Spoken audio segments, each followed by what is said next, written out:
I've been gone a while. To the top NFL story in Pittsburgh. Everybody is at the Combine. Steelers GM Omar Khan open to an Aaron Rodgers return.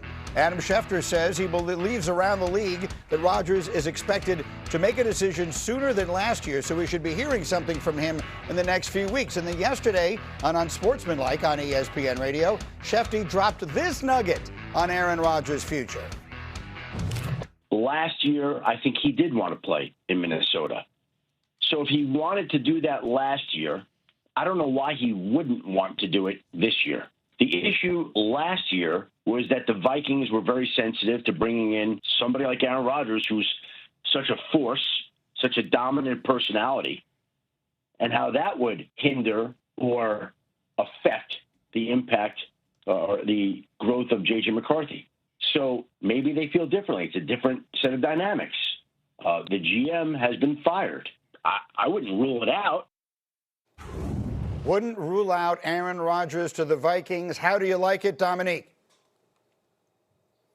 Yeah, I mean, I think it's certainly going to be on the table. The idea that Aaron Rodgers is the same kind of dominant personality that he was last year seems a little different. But I'd hesitate. Like, I'd warn Aaron Rodgers about assuming that the situation is going to be better. Like, it felt as if he got comfortable with the Steelers, and I know the coaching change might have an impact on how comfortable Aaron Rodgers is, but he does have a history with McCarthy. I'm not sure that I love the idea of Aaron Rodgers going in and trying to adapt to a new offense. He's not going to get more comfortable taking hits this season, so the expectation is going to be high wherever he is, and I think it's possible that if he goes to Minnesota, the Vikings might be disappointed in the quarterback that they receive. Which one would you rather be? Right, if you're Rodgers, you're going to Pittsburgh or Minnesota, hands down. I think it's a way better situation than he had in Pittsburgh because of the players that are surrounding him in Minnesota. Justin Jefferson, in my opinion, is still the best wide receiver in the National Football League. You have T.J. Hockenson as a tight end, and you have a really good number 2 in Jordan Addison.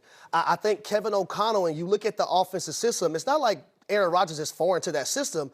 He did play in Green Bay for Matt LaFleur. All these systems are intertwined with one another. So it's not like it'll be foreign to him learning a new system. I'm just looking at, okay, who is going to be opposite of DK Metcalf? Who is going to be running the football effectively in Pittsburgh next season? The offensive line wasn't the greatest as well, too. So I think when you look at the two situations, the better one, in my opinion, is in Minnesota with the Vikings. Oh, yeah, by the way, they play in a dome. Oh, it's definitely Minnesota. Like we've seen this whole Pittsburgh Steelers situation. You're talking about an older quarterback that if he returns to Pittsburgh, still has the same old defense that they allocated the most money to, and they still weren't good. You had, like you talked about, they have no one opposite DK Metcalf. The line was average. The running game was average. Like, what are we getting with the Pittsburgh Steelers? I think we get more of the same from the Pittsburgh Steelers. Now look at Minnesota. That Brian Flores defense, still going to be really good. The infrastructure on offense, much better than the Pittsburgh Steelers. And when you talk about trying to learn a new offense, hell, he's 42 years old. There's not an offense that Aaron Rodgers hasn't seen or hasn't been a part of. So for me, it's Minnesota. Greedy, can I say this really quick? Because I think the defensive side of things is a major factor here. The Minnesota Vikings won 9 games last season with incompetent quarterback play. That defense led by Brian Flores, 3rd in the National Football League. Yeah, I mean, to me, it also seems like a better situation. Nick, you're the only one shaking your head. Yeah. No, I mean, I can't argue with the talent around him, but I think we're making an assumption that Aaron Rodgers is just like a very easy to fit square puzzle piece. Like, we saw him have a lot of success in Green Bay. Then we saw things not work out in New York. And then we saw him go to Pittsburgh and seem to fit in pretty well. I am just hesitant to assume, and maybe this is from the Vikings point of view rather than Aaron Rodgers' point of view. I'm just not going to automatically assume that wherever you put Aaron Rodgers means it's going to work out for him. We found a spot in Pittsburgh where they like him, he liked them. Let's not get carried away. Well, I'm not going to assume anything with a 42-year-old quarterback. You're playing with house money with a 42-year-old quarterback. But if the question is which situation is better, then obviously you're going to pick the Minnesota situation because I think Minnesota's a better football team. Right, but which team is better off bringing Rodgers in, to Neek's point, with the sort of things that make him Aaron Rodgers, the very particular things that make him Aaron Rodgers? If you're the Vikings, I don't want the Pittsburgh Steelers to bring back Aaron Rodgers. No. I think at some point they need to transition to what their future is going to look like. And Aaron Rodgers is 42 years old. He's not their future. looking at Minnesota, you can plug in Aaron Rodgers right now, in my opinion, and you're throwing to a guy, no matter if he's double covered, what's the circumstances, he's going to come down and make the play for you in Justin Jefferson. Nick, very quick final thought. Go. What? We said that about the last two teams Aaron Rodgers was on, and it didn't work out. It was like Aaron Rodgers on the Steelers. It might be nice. Aaron Rodgers on the Jets. They're going to win the Super Bowl. And it just hasn't quite worked out that way. It's no offense to Aaron Rodgers, but he don't want to get hit. He ain't athletic the way he used to be. He ain't that guy anymore. And, I mean, J.J. McCarthy's not the answer either, obviously, but let's not assume that just adding Aaron Rodgers means it'll be better. All of this assumes that Rodgers wants to play another year. Hopefully, we'll hear about that one soon. Meanwhile, as we continue the divorce on Get Up and back to the NFL with more burning questions as the Combine continues. The Cardinals general manager is Monty Ossenfort. He says trade talks are open for Kyler Murray, and he has not yet spoken to the quarterback this offseason. Neat, is Kyler Murray the answer to some team's quarterback question? Absolutely. I think of all the quarterbacks that might be available, he has the highest ceiling. Like, he was the #1 overall pick, and he still hasn't lost that athleticism or that crazy arm talent. I understand that there's some concerns about his preparation and, of course, his size. But if you get it right, we've seen Kyler Murray play MVP-level football for half a season, maybe. But if you get it right into the right situation, you could put it together for an entire season. D. Wood, there are teams out there that desperately needs quarterbacks. One of them is the New York Jets, and you obviously know them well. Is that a move you would endorse? I would.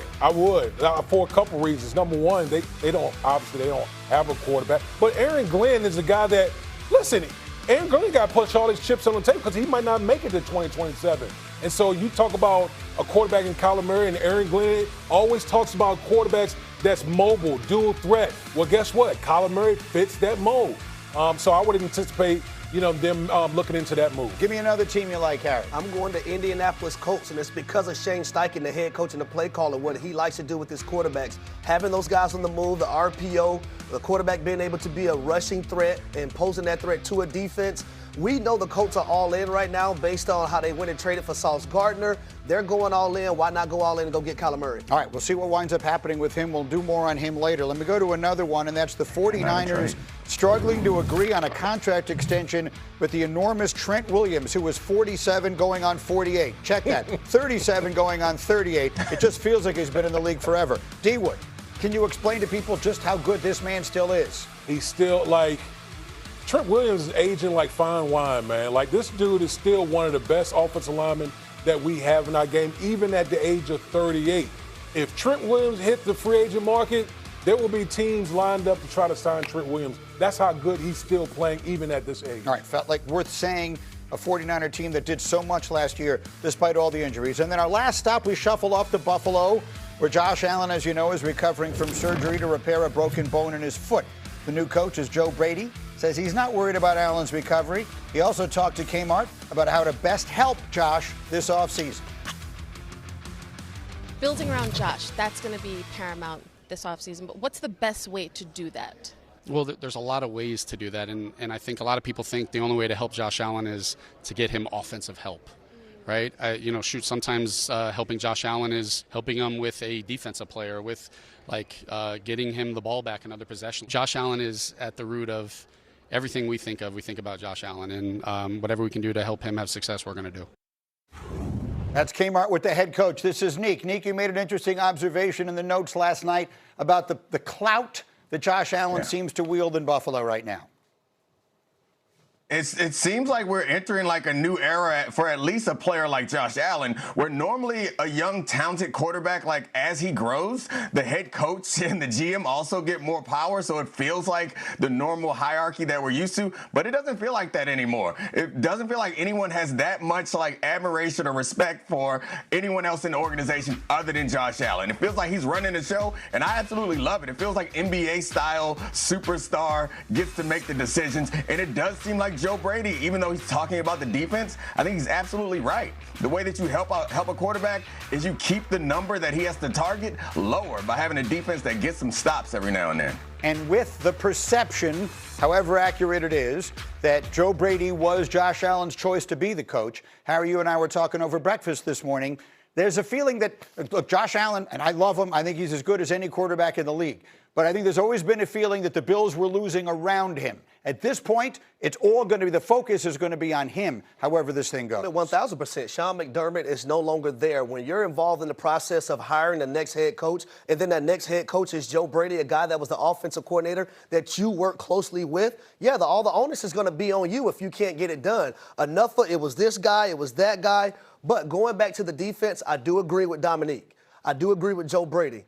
You got to look at the amount of points that they gave up the last two exits that they had in the playoffs. Last year versus the Denver Broncos, they gave up 33 points. The year before in the AFC Championship game, they gave up 32 points. At some point, that secondary has to be better. That defense has to get a stop when it matters the most. That was the Achilles heel, in my opinion, the last few seasons, especially last year. I was at that Monday Night Football game where Bijan Robinson did any and everything that he wanted. Kyle Pitts did any and everything he wanted. Drake London did anything that he wanted on the football field. So you have to be able to get stops. But outside of all of that, if they don't get it done, it's going to be on Josh Allen no matter what. So, D-Wood, if I told you right now, and Joe Brady was kind of talking around this, and he doesn't have to answer it one way or the other, but if I told you right now, either they could get some help on that defense or they could get a true number one wide receiver this offseason, A.J. Brown, Mike Evans, whoever that might be, which way would you go? I'm going defense. I am. And listen, there's going to be a lot of speculation about A.J. Brown and obviously that situation in Philadelphia. But again, remember why Sean McDermott is no longer the head coach of the Buffalo Bills. Because that was his specialty. That was his side of the ball, defense. They could not hold people down. And so if you're Buffalo, the problem's not scoring. Buffalo can score with anyone. The problem is they can't stop the opposition from scoring more than what the Buffalo Bills are. So to me, get impact players on the defensive side, and hopefully you're able to hold people down some more. Yeah, if it's an either-or scenario, I guess I agree with that, but I sure would like to see them get a number one option. Is it possible?